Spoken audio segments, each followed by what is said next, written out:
Fala, meus considerados. Ele de novo, professor Wesley, o gordinho, delícia da história. E hoje nós vamos falar de nazismo, tá? Se você ainda não viu a aula introdutória de fascismo, volta lá, dá uma olhadinha. É a aula anterior a essa. Essa aula aqui é a aula do nazismo alemão. Você já pode colocar aí e perceber que muito daquilo que a gente falou sobre a introdução do fascismo todo está aqui na Alemanha. Mas eu queria mostrar para você essa imagem, que é uma imagem que impressiona a gente, né? Se você não está conseguindo ver com clareza, essa moça aí, ó, ela está ali diante de uma lareira. E ela está colocando fogo em dinheiro. Tá vendo aí, ó? Está colocando fogo em dinheiro. Por que ela está colocando fogo em dinheiro? Porque a inflação na Alemanha foi tão grande, tão severa, entre os anos de 1922 e 1923, que chega um momento em que é mais vantajoso você botar dinheiro, botar fogo no dinheiro, do que você comprar lenha com ele. Olha esses números. Olha esses números. Os alemães sentiram-se traídos e humilhados, a economia do país estava arruinada por causa do desemprego. Em 1923, houve um processo de inflação desastroso. O dólar chegou a valer 8 trilhões de marcos. Trilhões de marcos. Então, olha aí a desvalorização do marco em relação ao dólar. Vamos aprender a olhar a tabela? Olha aqui essa tabelinha, ó.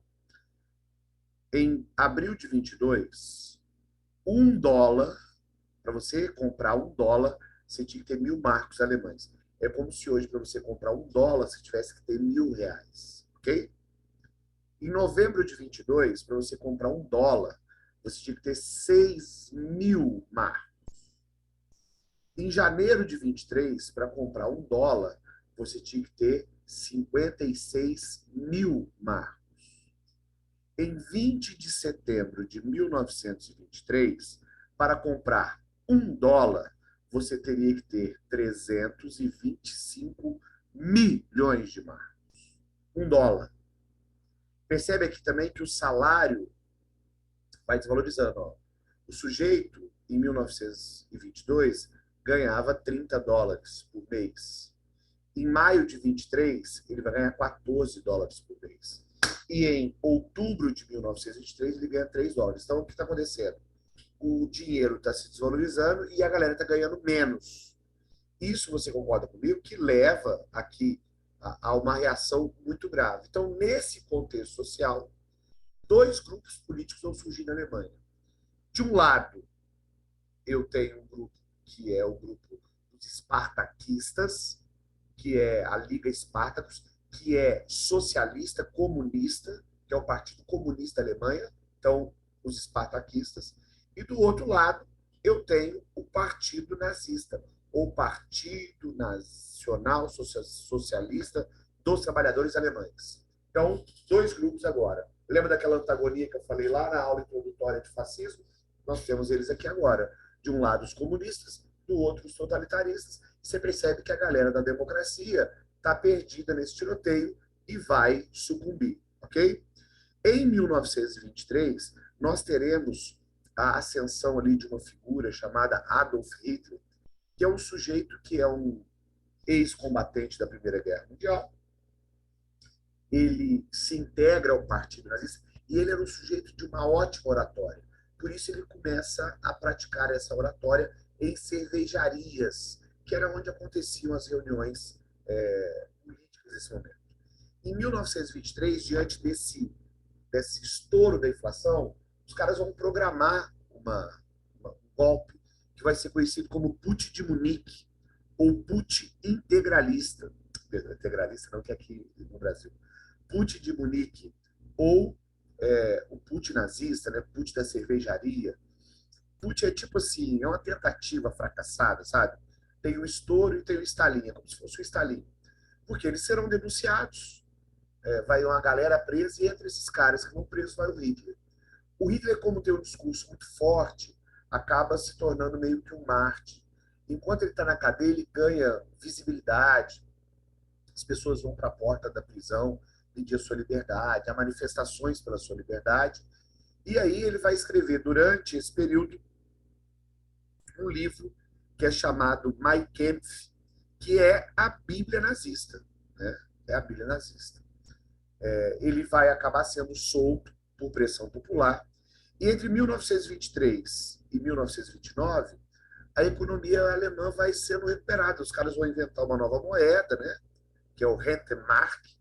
Vai ter uma ajuda dos Estados Unidos, as indústrias vão retomar a produção, o desemprego diminui, os salários aumentam.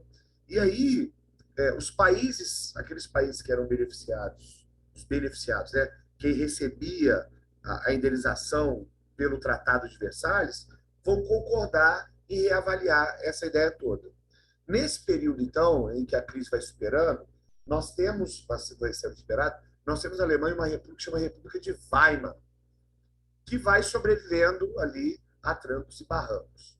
Só que chega em 1929 e a gente tem aquela crise de 1929 nos Estados Unidos. E aí os Estados Unidos vão cobrar os empréstimos que foram feitos para a Europa.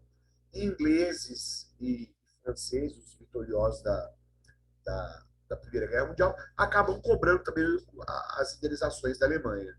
Isso leva a uma nova crise.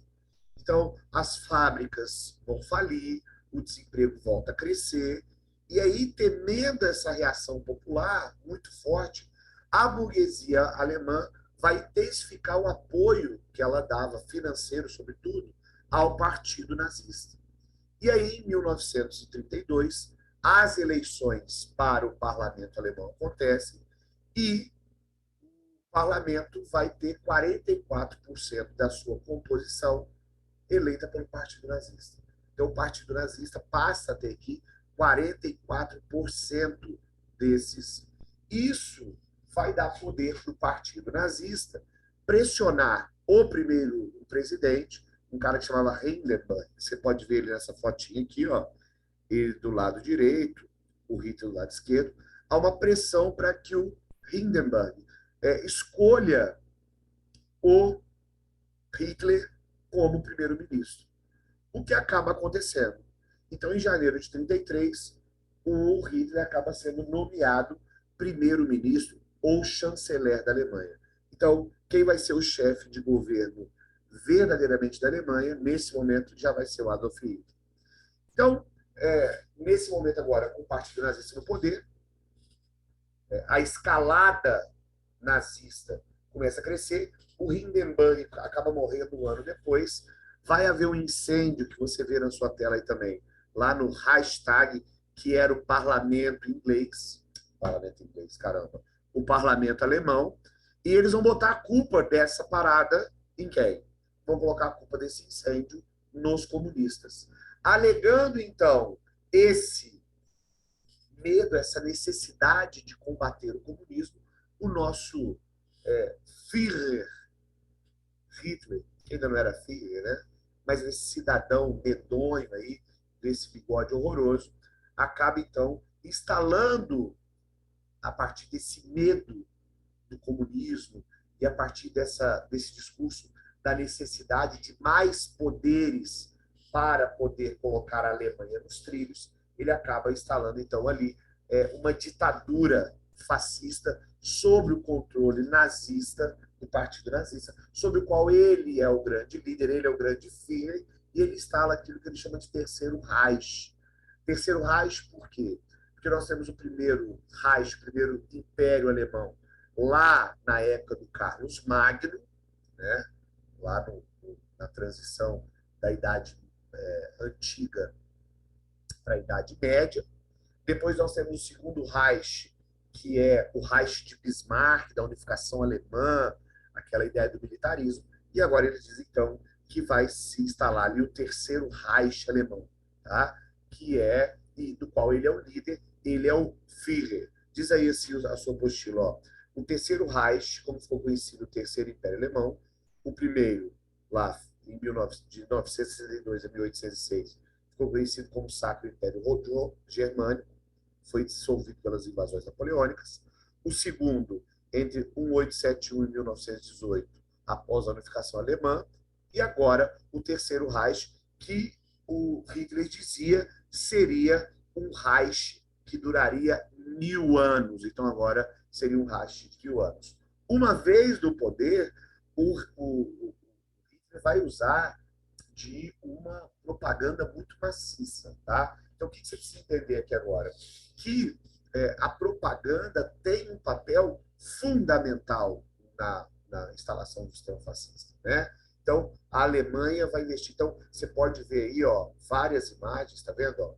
Imagens, ó, o Mein Frauen, olha aqui, ó, e Adolf Hitler como salvador da nação alemã. Olha aí, homens e mulheres, milhares de homens sem emprego, milhares de crianças sem futuro. Salve as famílias germânicas. Aqui, ó, vote Adolf Hitler. Olha aqui, Hitler está construindo, ajude-o, compre produtos alemães. Olha aqui, grande Alemanha, Hitler é a Alemanha é o Hitler. Então, você percebe que há várias imagens, você vai ver várias imagens. Então, vai ser usado o rádio, será usado, existe um filme que chama O Triunfo da Vontade, onde o Hitler vem assim sobre um avião, sobre as nuvens, e aí há toda uma aura nos materiais didáticos, nas escolas. Então, nós teremos ali uma campanha desse processo de transformar o Hitler nesse grande herói e também de atender a essa agenda nazista, né, que tem aí como característica o preconceito, o antissemitismo, a eugenia racial. Então, nos livros e nas propagandas, começa agora, então, essa disseminação dessas teorias em que os ciganos, deficientes físicos, homossexuais, todos esses grupos que eram considerados grupos de segunda classe ou grupos degenerados deveriam ser agora retirados, deveriam ser agora expurgados. Então, essa ideia começa a ser construída a partir da propaganda. Então, olha só o que diz a sua apostila aí. As pessoas eram estimuladas a se filiar ao partido nazista, a pendurar a suástica, que é o símbolo do nazismo, nas janelas, a usar o uniforme nos dias de comemoração. O objetivo era fazer com que os alemães se sentissem integrantes de um único corpo, a pátria. As pessoas se saudavam erguendo o braço direito com a mão espalmada para baixo, dizendo Heil Hitler, salve Hitler. A exemplo da Itália fascista, a Alemanha também tinha uma oração que as crianças e jovens repetiam na escola, e dizia assim: Führer, meu Führer, que Deus me deu, protege e conserva por muito tempo a minha vida. Tu salvaste a Alemanha dos abismos da miséria. É a ti que devo o pão de cada dia. Conserva-te muito tempo junto de mim. Não me abandones. Führer, meu Führer, minha fé, minha luz, salve meu filho. Então você percebe que havia aqui uma ideologia presente, inclusive, nas escolas. E aí, a gente precisa marcar alguns pontos aqui. O primeiro ponto que eu queria marcar com vocês são alguns eventos que vão acontecendo aqui ao longo desse período até a guerra. Então, o Hitler assume em 32, na verdade 33, né? Então, as eleições são em 32, ele assume em 33. Em 34, o Hindenburg morre, ele incendeia o parlamento, bota a culpa nos comunistas, assume agora, então, como um ditador, fecha os partidos, persegue quem tem ideias contrárias, e aí ele, inclusive, tem uma noite que chama Noite das Facas Longas, né? Ou Noite dos Longos Punhais,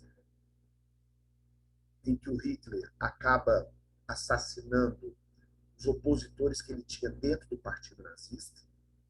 Então, havia uma galera que não concordava muito com os métodos que ele queria implantar, então, de cara ali, ele já executa essa galera toda.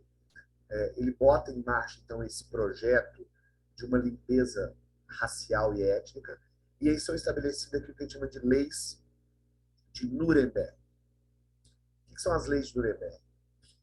São um conjunto de leis que vai tratar da questão, sobretudo, dos judeus. Então, você vê na sua tela um símbolo, que era uma estrela de Davi, né, que passa a ser usada pelos judeus para identificar quem eram os judeus. Os comércios judeus passam a ter também cartazes na sua porta dizendo que eram judeus. As mulheres alemãs que, por algum motivo, tivessem se casado ou tivessem uma relação com os judeus, passam a ser expostas da rua, inclusive linchadas. Surge na Alemanha também, a exemplo e a semelhança do que aconteceu na Itália, grupos paramilitares, milícias, e aí na Alemanha nós temos aí a SA, que são as tropas de choque, e a SS, que são tropas de elite, além da Gestapo, que era uma polícia política, que tinha como grande objetivo a perseguição política de opositores. Então, todos esses grupos começam a perseguir esses grupos paramilitares, a SS, a SA, a Gestapo e até a Polícia Comum, começa a perseguir esses grupos. E as leis de Nuremberg estabelecem a regra, são leis de segregação, são leis de separação. E aí, ao decorrer de 1935, 36, 37, essas leis vão sendo gradualmente ampliadas. Primeiro são criados guetos. Guetos, o que eram os guetos? Eram bairros onde os judeus eram concentrados. Então, inicialmente, eu tenho bairros. Então, se separava de um bairro na cidade e se registrava os judeus que iriam morar naquele bairro. Os judeus eram expulsos de suas casas. Vai ter até uma noite que chama Noite dos Cristais, em que as joalherias, as lojas judaicas serão quebradas, apedrejadas, destruídas. Esses caras acabam tendo, então, que ir se reunir. Então, eles vão sendo colocados, expulsos de suas casas e colocados nesses bairros, né? Um dos guetos mais famosos era o chamado Gueto de Varsóvia, onde vai haver um expurgo assim que começa ali a Segunda Guerra Mundial. Então, primeiro há esse processo, depois vão começar a ser construídos e criados aquilo que a gente chama de campos de concentração. Aqui nessa tela, você tem aqui a perseguição dos judeus. Vamos ler esse trechinho aqui, ó. Olha aqui, isso aqui é a Noite dos Cristais, tá bom? 1938, olha aqui uma imagem da Noite dos Cristais. Na Alemanha, nos anos de 33 e 45, as convocações antissemitas permeavam todos os âmbitos do cotidiano. Nas conversas de cidadãos comuns, nos discursos oficiais proferidos pela elite política, no nacional-socialismo, nos hinos patrióticos, no pôster, no filme, na revista, no álbum de figurinha e até mesmo nas temáticas veiculadas por cartões postais, tanto os impressos como os discursos transmitidos por rádio, alto-falante, espalhados por todos os cantos da cidade, dominada pelos nazistas, dedicavam-se a cultuar o ódio e a instigar ataques físicos e psicológicos aos judeus. Sentimentos de ódio e repúdio aos judeus e a outras minorias étnicas, dentre elas os ciganos, foram moldados e interferindo no plano emocional dos indivíduos comuns. A doutrina do arianismo, que é essa ideia que o Hitler tinha, de que o povo alemão, não só o povo alemão, mas essa população que tem essas características, né? Pessoas loiras, altas, de olhos claros, essa era a ideia do arianismo. Veio em conta dessa tendência, oferecendo ao homem comum a ilusão de fazer parte de um grupo seleto, segundo critérios raciais. Entende? O cara se sentiu especial, o cara se sentiu melhor, o cara se sentiu mais preparado. E aí, essa praticar essa perseguição também. Então, nós teremos casos, por exemplo, de amigos que entregam outros amigos. Então, eu era alemão, com característica italiana, eu tinha um amigo judeu, eu entregava ele para o partido, para ser preso, para Gestapo, para SS, para SA, para que esse cara pudesse ser conduzido. Ok? Então, nós teremos aí a formação. Deixa eu mostrar para vocês aqui. Tem uma imagem aqui que eu vi em algum lugar. Se eu não me engano. Deixa eu ver aqui. Tá aí. Olha aí. Esse é um mapa com a localização dos principais campos de concentração. Então, tudo que é vermelho aí na sua apostila, tudo isso que é vermelho, são campos de concentração. O que era um campo de concentração? Era um lugar onde os sujeitos eram enviados para trabalhos forçados. Então, eu pegava essa população, que era uma população que eu não queria no meio, que era discriminada, que era segregada, levava esses caras para campos de concentração e ali obrigava eles a fazerem serviços forçados. A partir de 1940, 41, são criados aquilo que a gente chama de campos de extermínio. E aí juntos também os campos de concentração e extermínio, que eram como grande objetivo, o nome já diz, o extermínio dessas populações, tá? Então diz aí no seu apostila, ó, deficientes físicos, mentais, inicialmente essas pessoas eram consideradas vidas sem valor, foram obrigadas a se esterilizar, ou seja, não podiam gerar filhos. A partir de 39, pessoas com essas características começaram a sofrer perseguição política, foram levadas para campos de extermínio em locais destinados a essa finalidade.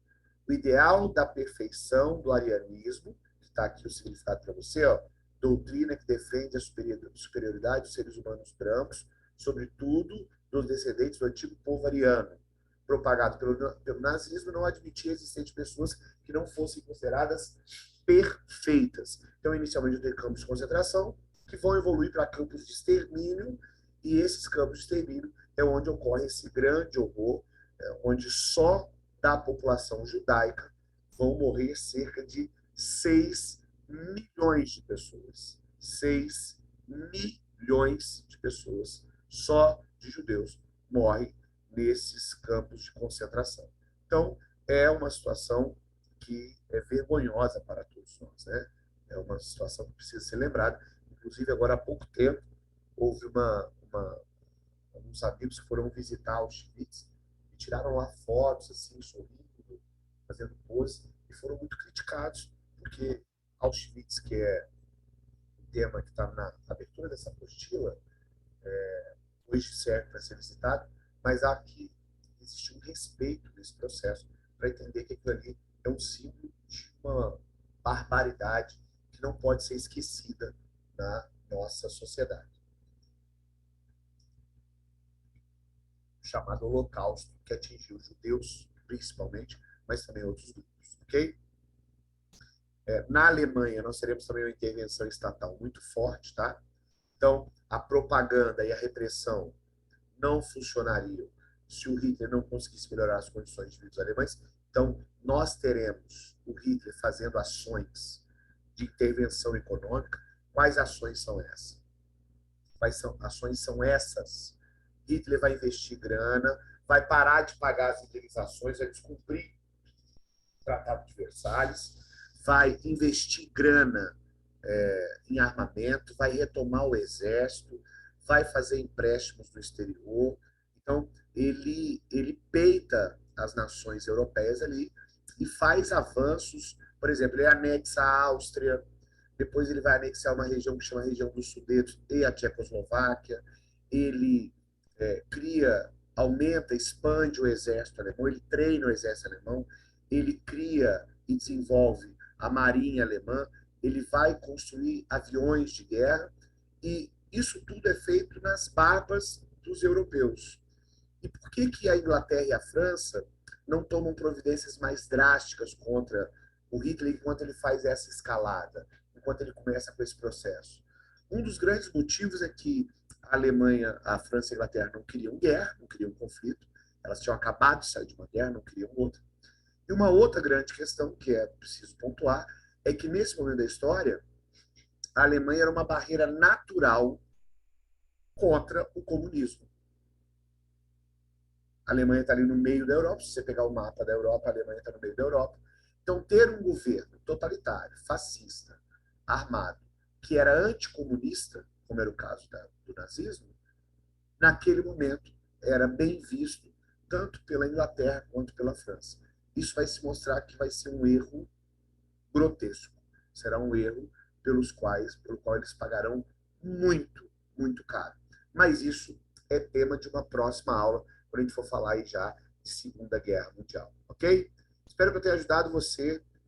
Vou fazer depois uma aulinha só para a gente resolver essas questões aí. A gente faz uma aulinha só de resolução de questões, mas espero que eu tenha ajudado você. Um beijão, Feliz Natal e próspero Ano Novo, bonitão. Tchau, tchau.